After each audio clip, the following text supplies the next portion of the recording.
Europe 1, il est 9h02.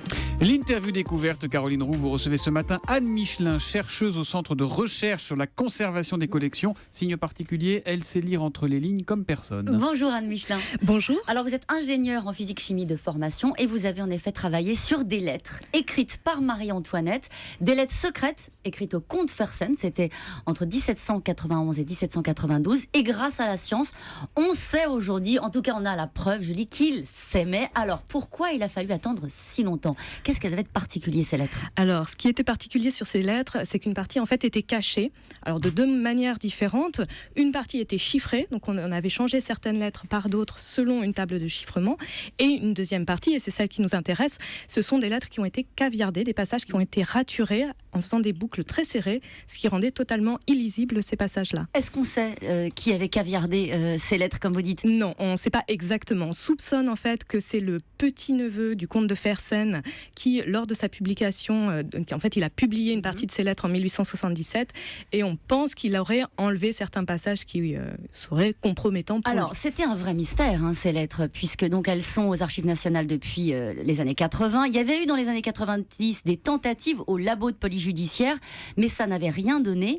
Alors, vous, je le rappelle, vous êtes ingénieur en physique-chimie, vous avez travaillé au Centre d'études atomiques, et c'est le cuivre qui vous a montré le chemin des pleins et des déliés. Il faut nous raconter. Oui, alors, ce qu'il faut savoir, donc, pour revenir un peu sur l'histoire de ces lettres, c'est qu'effectivement, il y a eu plusieurs tentatives, il y a eu au moins une tentative pour essayer de lire ces passages, que les archives nationales sont très intéressées pour avoir la correspondance complète.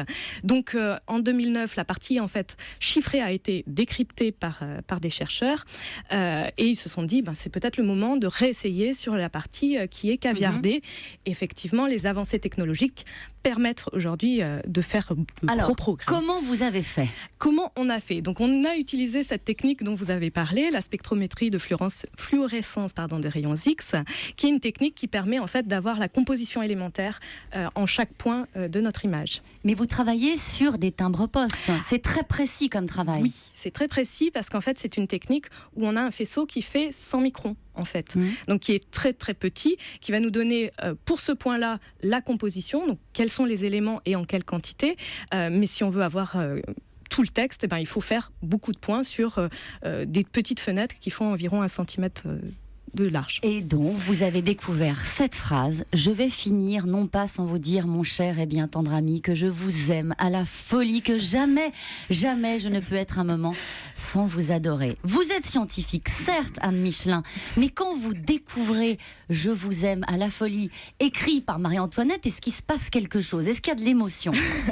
Alors, je vais un peu vous décevoir. Non, pour nous... Là, revoilà la scientifique. Eh oui, nous, c'est le défi technique qui nous a vraiment émus, si vous voulez un mot fort. En fait, c'est les toutes premières lettres, quand on a vu qu'on arriverait vraiment à séparer l'encre du dessous et l'encre du dessus.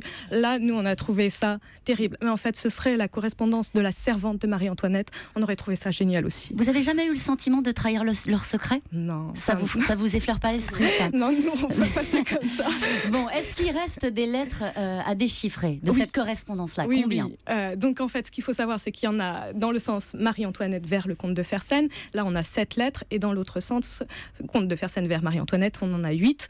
Et on n'en a déchiffré qu'une pour l'instant. Alors vous avez commencé votre carrière en travaillant sur des vers archéologiques dans le cadre du conditionnement des déchets nucléaires. Aujourd'hui, vous passez aux histoires d'amour de la reine. C'est le choc des cultures, quand même. Non, pour moi, c'est la continuité. C'est toujours des matériaux du patrimoine. C'est toujours des techniques particulières qu'on va utiliser.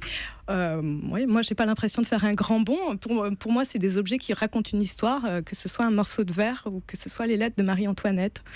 Sur les lettres qui restent à déchiffrer, est-ce qu'on cherche autre chose que les histoires d'amour, effectivement ce que disait Julie, dont on savait qu'elles existaient, on a aujourd'hui la preuve, entre Marie-Antoinette et les comtes Fersen? Est-ce qu'il y a d'autres choses, des secrets d'État qu'on pourrait découvrir? Alors ça, nous, on va pas s'avancer, on est scientifiques. On va essayer de tout déchiffrer, mais on ne peut pas savoir si c'est uniquement un contenu sentimental ou si c'est des secrets diplomatiques quelconques. En tout cas, on peut se dire aujourd'hui qu'il n'y aura aucun secret désormais, que dans les 2-3 années à venir, tous ces courriers-là seront déchiffrés. Alors, on espère, mais on n'en est pas sûr parce que là, cette spécificité qui était que l'encre d'écriture avait du cuivre et pas celle au-dessus, c'est un peu exceptionnelles. Et sur celle-là, ça marche extrêmement bien. Sur les autres, on va avoir peut-être un peu plus de difficultés. Bon, finalement, l'amour et la chimie, c'est pas si éloigné. Hein. C'est beau comme conclusion, Léna. Ouais, j'ai travaillé, je l'ai préparé. Vous avez raturé votre feuille, faites attention, Ouais, parce j'ai que raturé. dans 200 ans, on saura ce qu'il y a écrit en dessous. Hein. Merci beaucoup, Anne Michelin. Merci. Merci Caroline, à demain.